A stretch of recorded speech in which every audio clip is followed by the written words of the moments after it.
Good evening, Dr. Edge and colleagues. I am going to talk briefly about my flyer that I made for PLC and how that collaboration benefits our students. I'll try to keep this brief.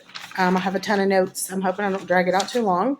But when we share resources or instruction with one another, that several brains all feeding one another and feeding off of each other. So it's going to naturally free up time for our educators, lighten our load overall, it can indirectly affect our students when it frees up more time to focus on other aspects of teaching, and less time lesson planning when we don't have to repeat lessons, but we share those with one another. It also, when we learn from one another, allows us to reflect and get the most out of our reflections and adjusting our practice. We share our reflections with one another as well.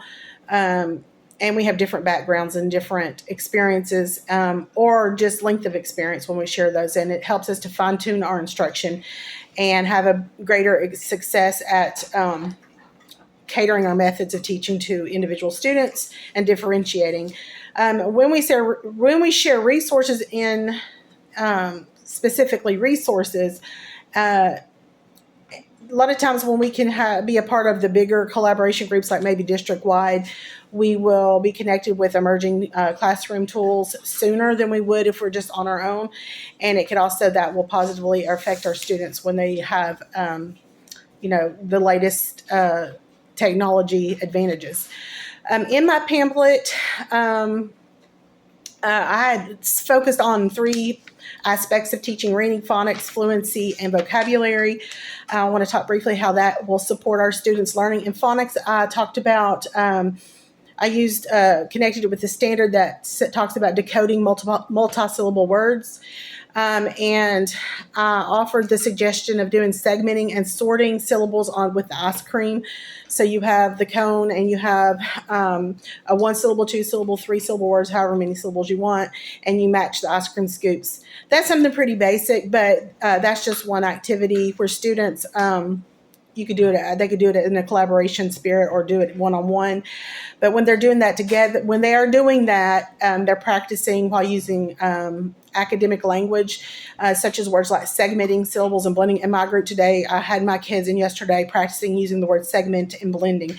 So when we do the segmenting or when we do the blending, they know what I mean by that, and that they can use those languages when they're working in group settings. And that will support the students when they see words later on that they don't recognize or don't know, unfamiliar words, on how to decode better when they understand syllables and how words are built. My second part was on fluency, and I talked about using sentence trees where you start with the, for example, then the mouse eats cheese. So they're repeating. That was in our curriculum last year that we used that repeated reading. And you can make the sentences as simple or complex as you want, maybe as an extension activity, or for early finishers, they can use more words, fancier words like pronouns, adjective, verbs, or prepositions, adding those on, or even turning it into a full writing activity where it's an extension on whatever the sentence was about, and making it even fancier. And this is just, this just helps students with being able to write and build on their knowledge of vocabulary. And then my third part was vocabulary, clarifying the meaning. The standard was clarify the meaning of words using context clues, analyzing, and consulting reference materials. That was just a paraphrase of that standard. I don't think I read the standard. The standard for fluency was ask and answer questions about the text and check for understanding. So in that activity, being able to fluently read, of course, we know helps students be able to understand and comprehend what they've read when they are fluent and able to quickly orthographically map words, which that builds that as they repeat over and over. When we get bored with text, I've read that they're not necessarily, they might be bored, but that's how they build their fluency. So number 3 on my pamphlet, vocabulary, clarifying meaning of words in context and consulting reference materials, analyzing, context clues and so forth. I talked about headbands. I use that with my groups all the time. They love it. They're having fun when they do it. So that naturally is going to promote learning just because they're feeling relaxed when they do it. They see it as a game. Of course, they hold it on their forehead with the word, or you can even have a picture with the word.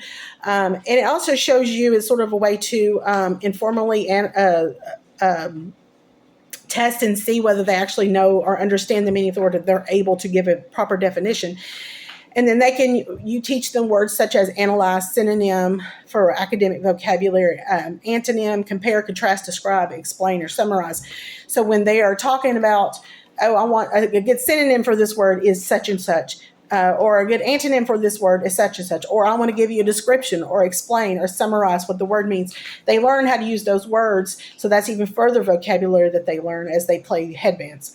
It's versatile and it's also cross-curricular, so you can use it in math, you can use it in history, you can use it literally in any subject, because we always have vocabulary connected to any subject that we are teaching our students. So you can use that game really in any of those things, and it's really a great way. I love it, and it is always a hit with my kids. And finally, on my flyer, I mentioned my technology connection. I just learned about Storybird. Storybird, you can go on and find there are free images that you can pick from, or you can download pictures that you have or your own art. You can actually create a book. It works very simply, kind of like a PowerPoint. So that is an option for kids to practice their writing, learning how to spell and use their vocabulary and their words in a comfortable way and in a very creative way. But I appreciate your time, and thank you, and have a great evening.